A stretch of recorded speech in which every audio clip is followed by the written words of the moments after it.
DS की पढ़ाई का वक्त आ गया है। तो सिर्फ 10 दिन बचे हैं डीएस के पेपर में। तो ऐसे में बीएस की पढ़ाई कैसे करनी है, सबसे इम्पोर्टेंट क्वेश्चन जैसे ये होता है, सर चीजें याद नहीं हो रही, चैप्टर पे चैप्टर करने हैं। तो सबसे पहला पॉइंट है जो इस पढ़ाई के लिए शुरू करते हैं, मैं इसके अंदर पूरा डिटेल बता रहा हूँ, केस स्टडी कैसे सॉल्व करनी है, चैप्टर्स को लर्न कैसे करना है, पॉइंट्स कैसे रिमेंबर करने हैं, कीवर्ड्स कैसे करने हैं, चैप्टर वाइज वेटेज कैसा है, किस चैप्टर को कितना पढ़ना है, ये सब बातें इसमें होने वाली हैं। तो सबसे पहले पॉइंट के साथ शुरू करते हैं। हमें सबसे पहले तो आगे पार्ट पीछे सपाट नहीं करना है। इसका मतलब देयर आर मैनी स्टूडेंट्स जो चैप्टर पे चैप्टर पढ़ते जाते हैं, पहला चैप्टर पढ़ते हैं, फिर वो भूल जाते हैं, फिर चैप्टर नंबर 2 पढ़ेंगे, चैप्टर नंबर 3 पढ़ेंगे, तो चैप्टर नंबर 3 के कंसेप्ट चैप्टर नंबर 1 के कंसेप्ट में मिक्स हो जाते हैं। सर क्यों मिक्स हो जाते हैं? हम पढ़े जा रहे हैं, पढ़े जा रहे हैं, पढ़ जा रहे हैं। हम लोग क्या कर रहे हैं? रेसिडुअल रनिंग कर रहे हैं बेटा। हम लोग जो पढ़ रहे हैं तो अपने दिमाग के सबकॉन्शियस को एक्टिव नहीं कर रहे हैं। Getting it? हम लोग कॉन्शियस की तो पढ़ रहे हैं और सबकॉन्शियसली हम लोग कहीं और सोचते रहते हैं, हम लोग कुछ फियर में रहते हैं, हम लोग कोर्स के हाइपरटेंशन में रहते हैं, इसलिए हम बहुत अच्छी नहीं कर पाते। तो स्टेप नंबर 1, आगे पार्ट मुझे सपाट नहीं करना है। इसका सॉल्यूशन क्या है? Cognitive learning. सर ये कॉग्निटिव लर्निंग का मतलब, कंसेप्ट का मतलब क्या होता है? ये पुरानी जो बेसिक लर्निंग से बिल्कुल अलग होती है।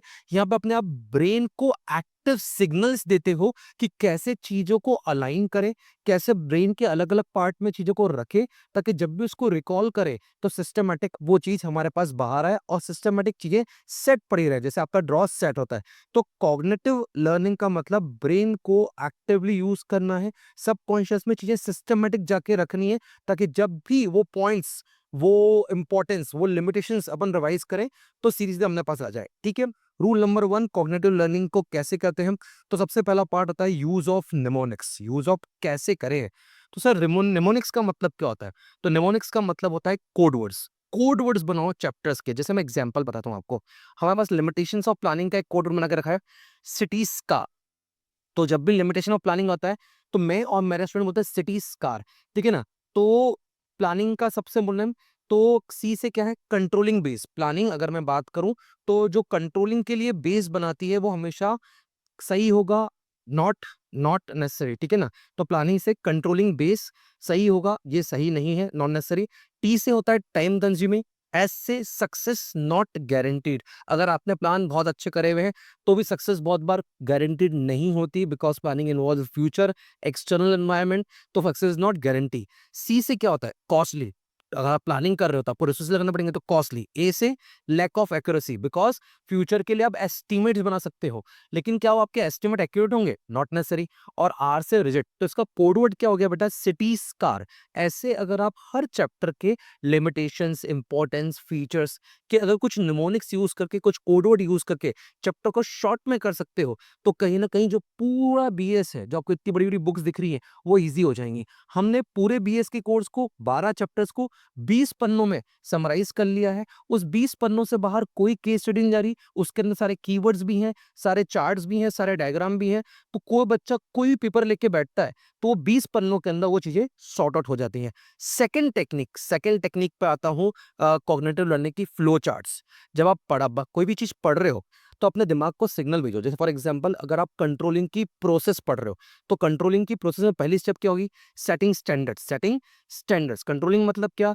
Measuring actual performance with the plan performance. Check करना है कि चीजें जैसी सोची थी वैसी हुई कि नहीं।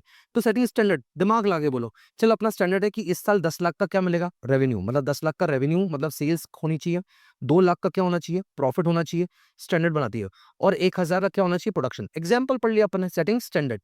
अब सेकंड क्या है? Measuring actual performance. तो एक्चुअल परफॉर्मेंस अपन मान लेते हैं कि 10 लाख की जगह 8 लाख का रेवेन्यू हुआ, प्रॉफिट 2 लाख की जगह 1 लाख का ही हुआ, प्रोडक्शन 1000 की जगह 1200 यूनिट का हो गया। Getting it? ये हो गया measuring actual performance. Flow chart, पहली स्टेप क्या रही? Setting standard. स्टैंडर्ड्स बनाए, 12th में 95 लाने हैं। मेजरिंग एक्चुअल परफॉर्मेंस, अभी फिलहाल प्री बोर्ड देखी तो 80 to 85 ही आ रहे हैं। ठीक है ना? Comparing actual performance with the planned one. Comparing actual with the planned one मतलब 95% का सोचा था, 82 ही आ रहे हैं। तो कहां कहां पे डिविएशन जा रहा है? कंपेयरिंग एक्चुअल, तो डिविएशन है 13% का। या अपन बोले सेल्स 10 लाख की सोची थी 8 लाख की हुई, तो डिविएशन है 2 लाख रुपए का, गेटिंग इट? या प्रॉफिट में डिविएशन है 1 लाख रुपए का। तो अब एनालाइजिंग डिविएशन कि डिविएशन कहाँ कहाँ पे आ रहे हैं, किस चीजों के कारण आ रहे हैं, तो उन डिविएशन को आइडेंटिफाई करना। सेकंड लास्ट स्टेप होती है taking corrective action, taking corrective action. तो करेक्टिव एक्शन मतलब क्या? सर हम कहाँ पे क्लियर करें, कौन सी चीज को ठीक करें, पढ़ाई के मेथड को कहाँ पे चेंज करें। और लास्ट इज फीडबैक। अब आपने एक फ्लो चार्ट बना लिया, अगर आप लोग मेरे साथ हो तो फटाफट, अगर आपको कंट्रोलिंग की प्रोसेस देखनी है तो स्टेप नंबर 1 करी सेटिंग स्टैंडर्ड्स। स्टैंडर्ड बनाए थे प्रॉफिट के, मार्क्स के, रेवेन्यू के। सेकंड स्टेप, सब स्टैंडर्ड बनाया तो measuring actual performance. Actual performance का क्या करेंगे? कंपेयर किसको? ए और बी को। फिर क्या करेंगे? एनालाइजिंग डिविएशन कि जो हमने सोचा था वैसा हो रहा है कि नहीं हो रहा है। अगर नहीं हो रहा है तो टेक करेक्टिव एक्शन। और लास्ट में फीडबैक। ये पूरा फ्लो चार्ट से पूरी कंट्रोलिंग की प्रोसेस आपको 2 मिनट के अंदर, आप वीडियो में देख सकते हैं, 2 मिनट में आपको याद हुए। तो रूल नंबर 2, चैप्टर्स को फ्लो चार्ट में कन्वर्ट करोगे तो चीजें थोड़ी सी इजी और अच्छी हो जाएंगी। ठीक है। थर्ड टेक्निक बेटा, यूज ऑफ इमेजेस बेटा यार। क्वेश्चनों को डायग्राम बनाओ, पटर पट्टी बनाओ।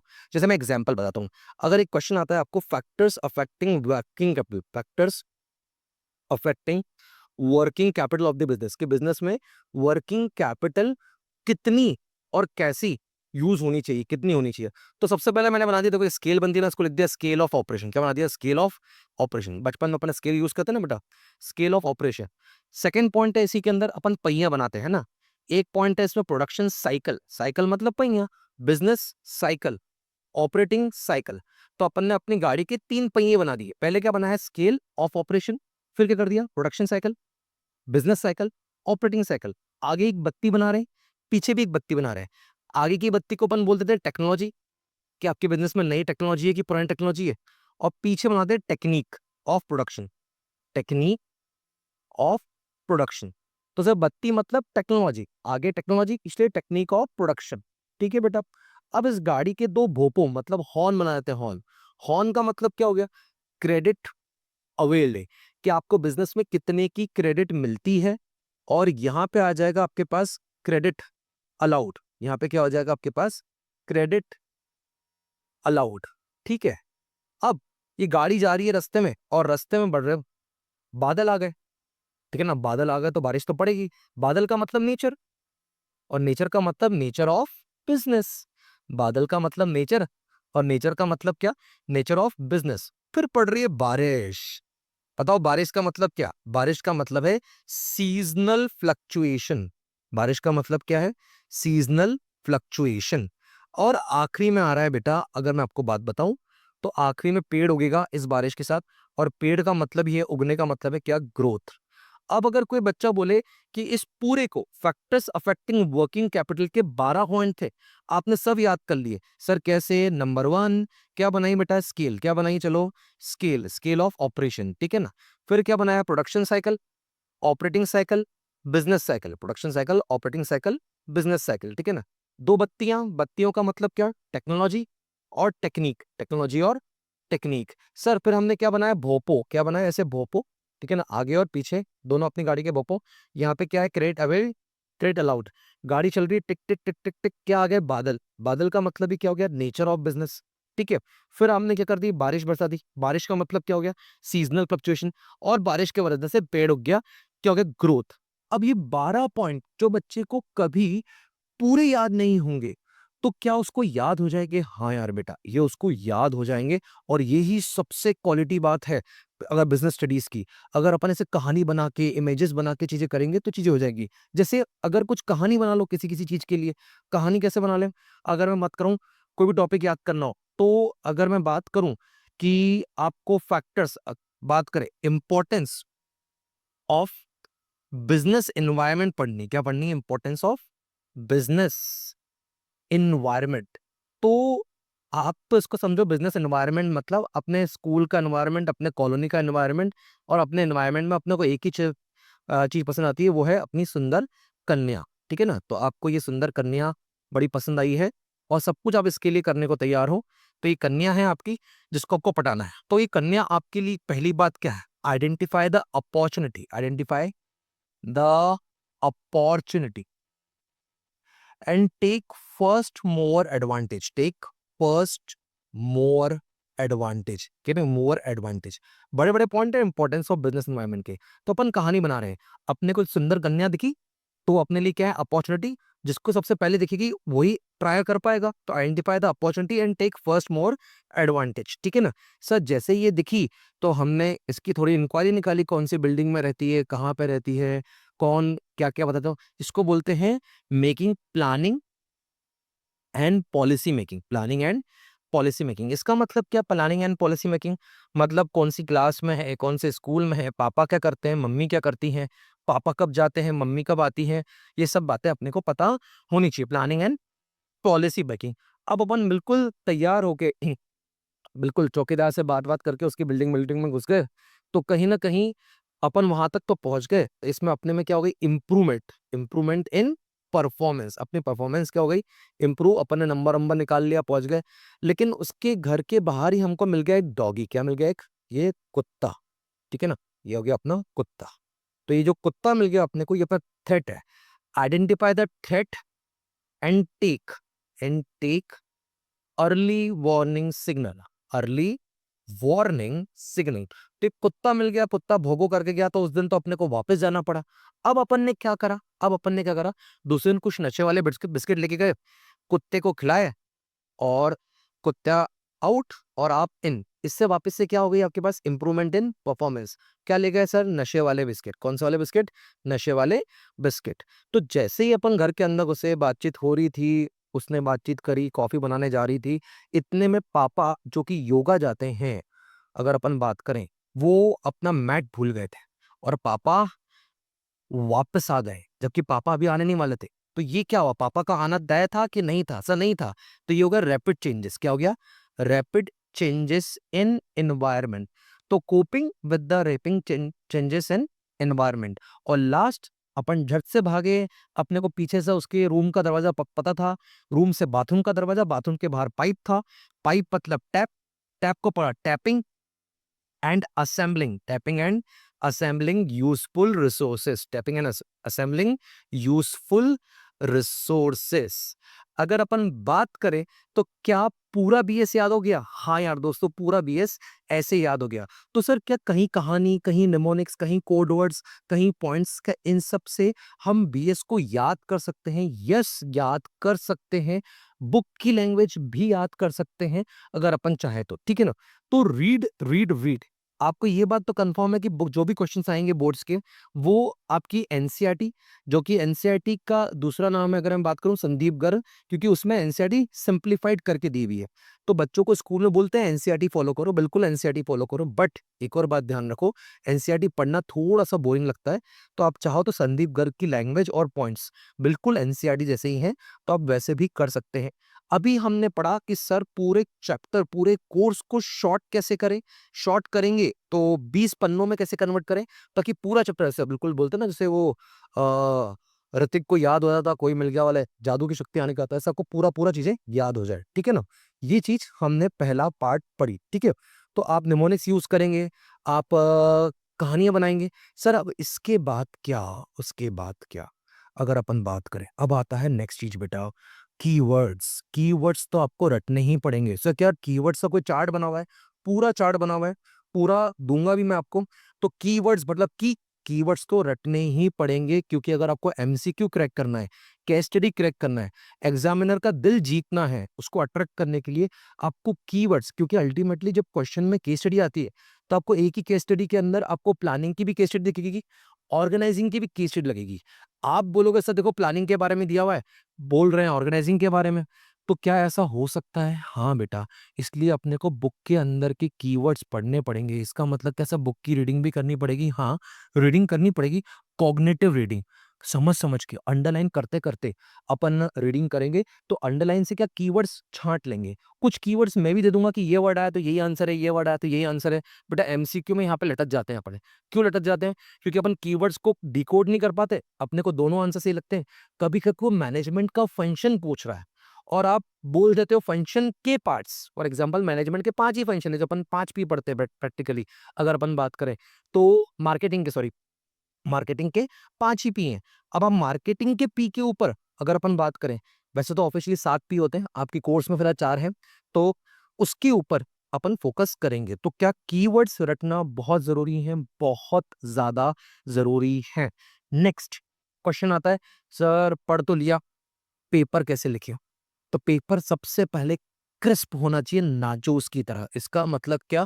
पेपर टू द पॉइंट होना चाहिए, क्रिस्प। उन्होंने वर्ड लिमिट देके रखी है, हमें बहुत ज्यादा भी नहीं लिखना, बहुत कम भी नहीं लिखना। कुछ कुछ बच्चे क्या होते हैं, सर क्रिस्प का मतलब हम तो बस पॉइंट्स लिखते आ गए। नहीं बेटा, पॉइंट की डेफिनेशन समझा, पॉइंट के अंदर जितने भी अच्छे कीवर्ड्स हैं वो डाल दे, एक एग्जाम्पल लिखते सही हो जाएगा।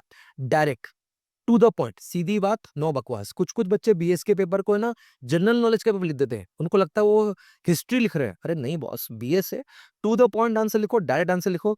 टीचर जो बेचारा बीएस इतने सालों से पढ़ा रहा है, 20 साल से, तुम उसका दिमाग घुमाने की कोशिश करोगे, वो तुम्हारा पेपर घुमा देगा, ये ध्यान रखिएगा। आप टीचर को घुमाओ मत, आप ऐसे रिंगा रिंगा रोइस मत ले जाओ, डायरेक्ट लिखो। टीचर 10 से पहले 100 कॉपियां चेक कर चुका है यार, उसको पता है इसके आंसर में क्या क्या आना चाहिए। तो कुछ भी घुमा के लिख देगा और रिलेट कर देगा, ऐसा नहीं होगा। हाँ, आंसर नहीं आता है तो ये घुमाने वाला गेम खेलेंगे। कीवर्ड्स को अंडरलाइन करो, एग्जामिनर को बताओ कि हमें पता है तू क्या चाहता है, हम वो कीवर्ड्स लेके आए हैं तेरे लिए सनम। ठीक है ना? तो एग्जामिनर अपना सनम है, उस सनम को बनाना है, मनाएंगे तो ये मार्क्स आएंगे। ठीक है? Use examples and figures. आप कोई भी केस स्टडी सॉल्व कर रहे हो तो वहां पे कुछ या तो फिगर्स क्वेश्चन में ही गिवन होंगे, या आप खुद के एग्जाम्पल्स कुछ फिगर्स ले लो, जैसे फाइनेंशियल मैनेजमेंट, फाइनेंशियल मार्केट के अंदर फिगर्स ले लो। अगर आप प्लानिंग या ऑर्गेनाइजिंग के ऊपर कोई चीज समझा रहे हो तो फिगर्स लेके समझा दो। तो क्या होगा ना, आपके दिमाग में भी फिगर्स के थ्रू पॉइंट्स याद हो जाएगी, और एग्जामिनर को भी अच्छा लगेगा इसने राइट एग्जाम्पल लेके उस एग्जाम को, पूरा एग्जाम्पल को एलोबरेट करते हुए काम किया है।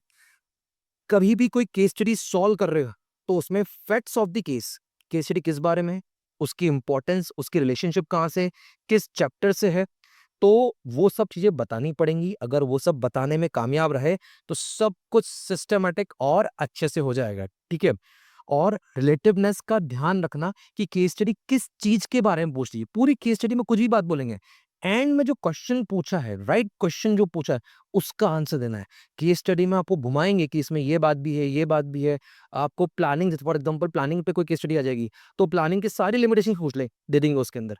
फिर आप बोलेंगे इसमें मिस्टर एक्स ने कौन सी लिमिटेशन का जिक्र किया है, अब आप बोलोगे इसमें लिमिटेशन सारी है, तो क्वेश्चन ध्यान से पढ़ो। और क्या क्या बताऊं आपको मैं इसके साथ। अब आते हैं बेटा चैप्टर वाइज स्टडी के लिए, आपको ये चेक करना पड़ेगा चैप्टर्स का वेटेज कैसा है यार बेटा। सबसे पहले एक बात समझ के चल, जो पहले के 3 चैप्टर्स हैं मेरे को तो ये बहुत काम के लगते हैं, बच्चे बहुत बार इसको मजाक में ले लेते हैं। इनका वेटेज 16 मार्क का है, और ये तीनों ही चैप्टर बाय डिफॉल्ट आप सबको रटे हुए क्यों होते हैं, क्योंकि आप स्टार्टिंग से पढ़ते हुए आ रहे हो। ठीक है ना? ये जो सीबीएसई का सैंपल पेपर आया है तो इसमें 6 मार्क्स का ये चैप्टर आया। अच्छा, ये तीनों मिला के 16 मार्क के हैं, ज्यादा कम कोई भी चैप्टर में से हो सकता है। प्रिंसिपल्स ऑफ मैनेज में से 4 मार्क का क्वेश्चन पूछा है, और बिजनेस एनवायरमेंट्स में से 3 मार्क का क्वेश्चन पूछा है। ठीक है ना? तो कुल मिला के कितने हो गए? 16 मार्क्स। ठीक है ना? इसमें क्या क्या पूछ सकते हैं वो बेटा, एमसीक्यू भी पूछ सकते हैं इसी के अंदर से केस स्टडीज पूछ सकते हैं। बेटा प्रिंसिपल्स ऑफ मैनेजमेंट में से एमसीक्यू आने के चांसेस थोड़े ज्यादा है, क्योंकि यहाँ पे वो अलग अलग प्रिंसिपल पे, यहाँ पे आधा गेम तो वो खेल जाएंगे टेलर और फ्योल के प्रिंसिपल पे। आपको लगेगा प्रिंसिपल टेलर का लग रहा है, वो पूछेंगे फ्योल का कौन सा है, क्योंकि कुछ कुछ दोनों के प्रिंसिपल्स क्या है, सेम मीनिंग रखते हैं, बट नाम क्या क्या है अलग अलग। तो आपको क्या होता है ना, प्रिंसिपल तो याद है, लेकिन टेलर का कौन सा है, फ्योल का कौन सा है, बहुत बार इसमें कंफ्यूज हो जाते हो, तो इसको ध्यान रखिएगा। ठीक है? अगर ये 16 मार्क का है तो मैं जो टेंटेटिव सोच रहा हूँ, चैप्टर नंबर 1 का वेटेज अप्रोक्स 5 मार्क के आसपास होना चाहिए मेरे ख्याल से। चैप्टर नंबर 2 7 मार्क के आसपास होना चाहिए, और बिजनेस एनवायरनमेंट मेरे ख्याल से बेटा 4 मार्क का होना चाहिए। ये जो वेटेज है, ये जो बोर्ड्स का सीबीएसई ने सैंपल पेपर इशू किया है उसके हिसाब से ये वेटेज थोड़ा बहुत सही है, बट बाकी चीजों के हिसाब से आपको ये सब देखना पड़ेगा। मेरे हिसाब से ऐसा क्वेश्चन आ सकते हैं। ठीक है ना? तो एमसीक्यू के लिए अलग प्रिपरेशन होनी चाहिए बेटा, कम से कम रोज बीएस के 100-200 एमसीक्यू ऐसे झट से लिख, कहीं से भी साइट से निकालो, मैं बहुत से दे दूंगा, झट से ले लो। उन झट से लेने से क्या होगा, 100 एमसीक्यू में से रोज खुद को मार्किंग दो बेटा। मैं आपसे वादा कर रहा हूँ 100 एमसीक्यू में से रेगुलर अभी आपको 70 से ऊपर मार्क्स नहीं आ पाएंगे यार बेटा। अपन बहुत बार कॉन्फिडेंट रहते हैं कि एमसीक्यू तो करके आ जाएंगे, बट एमसीक्यू में आपके नंबर कट जाते हैं। अब मुझे बता, 100 में से 70 से ऊपर नहीं आएंगे, तो 20 मार्क के एमसीक्यू में अगर 14 मार्क ही आए तो 6 मार्क तो यहीं कट गए ना बेटा। अपने को ऐसा नहीं करना है।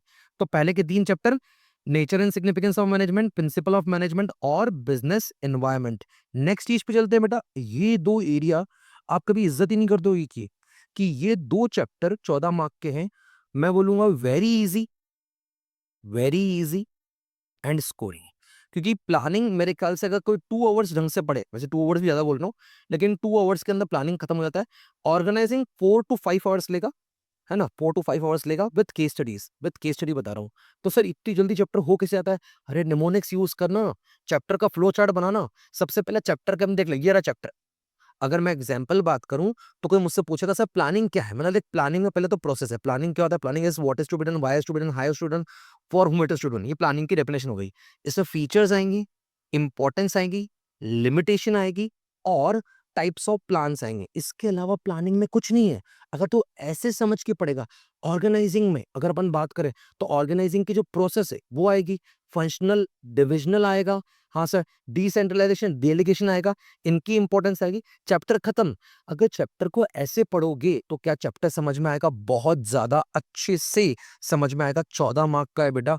अच्छा, हम लोग ध्यान रखें हम कितना टाइम दे रहे हैं। तो आपका और मेरा टारगेट होगा कि हम कम से कम एक दिन में ये 2 चैप्टर्स, कौन से 14 मार्क, ये पक्के करेंगे, ठीक है ना? अगर अपन बात करें ऊपर वाले मार्क्स, देखिए कौन से वाले, ये वाले 16 मार्क, ये भी अपन approx approx chapter number 1 3 hours, chapter number 2 again 3 to 4 hours, chapter number 3 2 hours, ठीक है ना? तो अप्रोक्स इसको आप चाहो तो सुबह से बैठो तो रात तक 1 डे इसको दो, हो जाएगा, कोई बड़ी बात नहीं बेटा, बिल्कुल इजीली हो जाएगा। या 1.5 डे, ठीक है ना? जो बच्चे थोड़े से स्लो हैं वो ध्यान रखना, इसके लिए मैंने 1.5 डे रख दिया। कितने मार्क हो गए? 16 मार्क, ठीक है ना? फिर अगले 14 मार्क के लिए कितने दिन रख दिया? एक दिन बेटा, 2 ही चैप्टर है, सुबह शाम मिला के कर सकते हैं, तो 1 डे के अंदर ये हो जाएगा, ठीक है? तो 2.5 डेज में आपका अप्रोक्स अप्रोक्स 80 में से 30 मार्क का बीएस हो गया। अब आता है बड़ी बात। अभी देखो ना, ये वाला एरिया है ना, बहुत अच्छा है, टफ एरिया है। ये तीनों चैप्टर मिला के 20 मार्क के हैं यार बेटा। स्टाफिंग, डायरेक्टिंग और कंट्रोलिंग, इसमें से भाई कंट्रोलिंग ही इजी है यार बेटा। कंट्रोलिंग इजी भी है और कंट्रोलिंग चाहो तो 2 आवर्स में कंप्लीट भी हो जाएगा और कंट्रोलिंग कम से कम 5 मार्क का आएगा भी। तो बताओ मैं क्या बोलूंगा बच्चों को, बेटा कंट्रोलिंग में थोड़ा दिल लगा यार। कंट्रोलिंग में दिल क्यों लगा? कंट्रोलिंग 5 मार्क का आएगा और ये दोनों चैप्टर बड़े बड़े हैं, 15 मार्क के हैं, बिल्कुल है, लेकिन बड़े बड़े भी है यार बेटा। तो अगर ये चैप्टर बड़े हैं तो हम, क्या ये चैप्टर आराम से 5 आवर्स लेगा? बिल्कुल लेगा। क्या ये चैप्टर आराम से 5 आवर्स लेगा डायरेक्टिंग? बिल्कुल लेगा। तो बेटा इसके लिए मैं ये बोल सकता हूं कि इस चैप्टर को करने में 1.5 डेज लगेंगे स्टिल, लेकिन 1.5 days with case study, with MCQ, each and every ताम झाम सब याद करके। अच्छा, कॉग्निटिव लर्निंग के हिसाब से जब भी कोई आप नया चैप्टर उठाओगे तो पुराना चैप्टर फिर से रिवाइज करके आओगे। पुराने चैप्टर को रिवाइज करने के लिए 15 मिनट लगने चाहिए। ये चैप्टर है, ये इंपॉर्टेंस है, ये कोडवर्ड है, ये डायग्राम है, ये ऐसा मन में बातचीत करी, ये चैप्टर हो गया। तो 4 डेज के अंदर बेटा, 4 डेज के अंदर आपकी पहली बुक तो खत्म बेटा, 50 मार्क तो पूरे हो गए वहीं के वहीं। तो 50 मार्क्स आपके 4 डेज के अंदर हो जाएंगे, ठीक है? अगर अगली बात करें, financial management, financial market 15 mark के हैं, लेकिन मैं इन दोनों को बोलता हूँ 5-5 घंटे लेता है। ये चैप्टर फाइनेंशियल मैनेजमेंट 6 आवर्स ले सकता है और ये अप्रोक्स अप्रोक्स 4 आवर्स में हो जाएगा। मैं चाहूंगा इसको भी आप 1 डे में कंप्लीट कर लो, सुबह से लेकर शाम तक बैठोगे तो हो जाएगा, कोई बड़ी बात नहीं है। तो अगेन ये 15 मार्क हो गए, ठीक है? डेज 5 और मार्केटिंग और कंज्यूमर प्रोटेक्शन, ये दोनों एक दिन में हो सकते हैं। ये 6 आवर्स लेगा, 6 टू 7 आवर्स लेगा मार्केटिंग, लेकिन कंज्यूमर प्रोटेक्शन छोटा सा चैप्टर है तो 2 घंटे से ऊपर नहीं लेगा, तो ये 1 डे। तो सर 6 डेज में क्या पूरा BS with case studies with mnemonics हो सकता है? पूरा हो सकता है। ध्यान रखना, अगर सिस्टमेटिक पढ़ेंगे, अगर प्लान से पढ़ेंगे, अगर कीवर्ड्स के साथ पढ़ेंगे। सर इसके बाद क्या? अरे बेटा पेपर जो सॉल्व करने इतने रहे, तो अपन ट्राई करेंगे कि 6 दिन के बीच में मैं तो आपको बोलूंगा रेगुलर एक पेपर सॉल्व करते रहें। सर स्कोर अच्छा नहीं आएगा बेटा, अभी तक कुछ ना कुछ तो पढ़ा हुआ है, तो रोज कहीं ना कहीं आपको पेपर सॉल्व करते हुए आपको राइटिंग की हैबिट बनेगी, ठीक है ना? सेक्शन से एक बार चेक कर लेते हैं। 1 मार्क के 20 क्वेश्चन आने वाले हैं अगर अपन बात करें तो, और यहाँ पे आपके पास 3 मार्क्स के 4 क्वेश्चन आएंगे अगर अपन बात करें तो 3 into 4 12 क्वेश्चन आने वाले हैं। अगर मैं बात करें 4 मार्क्स के 6 क्वेश्चन आएंगे आपके पास, तो 24 मार्क का ये हो गया। 6 मार्क्स के भी 4 क्वेश्चन है boss, long time case studies, मतलब लंबे पॉइंट तो पढ़ने पड़ेंगे, ठीक है ना? तो टोटल 34 क्वेश्चन होंगे। टाइम मैनेजमेंट करना पड़ेगा सर, कहाँ से शुरू करें, आगे से कि पीछे से? बिल्कुल सिंपल जवाब, बीएस के पेपर के लिए कोई बहुत बड़ी स्ट्रेटजी नहीं है। हाँ, अगर स्ट्रेटजी चाहिए तो जाते से ही सबसे पहले मैं तो बोलूँगा स्ट्रेटजी चाहिए, तो आप उल्टा शुरू कर लो, मेरे यहाँ पे ज़्यादा अच्छा रहता है। तो मैं रिवर्स स्ट्रेटजी इसलिए बोलूँगा कि जो बड़ी केस स्टडीज़ हैं, अगर आपका दिमाग एग्ज़ाम के टाइम पे फ्रेश होता है, अगर बड़ी केस स्टडीज आपने पहले कर ली, तो उसमें आंसर भी बड़ा लिखना पड़ता है, उसमें एग्जामिनर की एक्सपेक्टेशन भी ज़्यादा है, तो आप उसके साथ जस्टिफिकेशन कर पाओगे। आते अगर टाइम थोड़ा कम ज़्यादा भी बचता है, तो बेटा ये तो एमसीक्यू है, इसमें तो अपने को हाँ या ना बोलना है और इन क्वेश्चंस का वेटेज ही कम है। तो कभी-कभी क्या होता है, बच्चा 3 मार्क्स वाले क्वेश्चन को एलोबरेट कर देता है और 6 मार्क्स वाले क्वेश्चन को शॉर्ट में लिख देता है। ऐसा नहीं करना है। तो क्या सर ये बीएस के पेपर के लिए प्लानिंग होनी चाहिए बेटा? इसके अलावा और क्या बताऊँ? पेपर बता दिया, मार्क्स बता दिए, चैप्टर वाइज़ वेटेज बता दिया, कौन-सी चीज़ कब पढ़नी है, ये भी बता दिया। अब इसके अलावा और क्या बताऊँ? अब रुलाओगे क्या?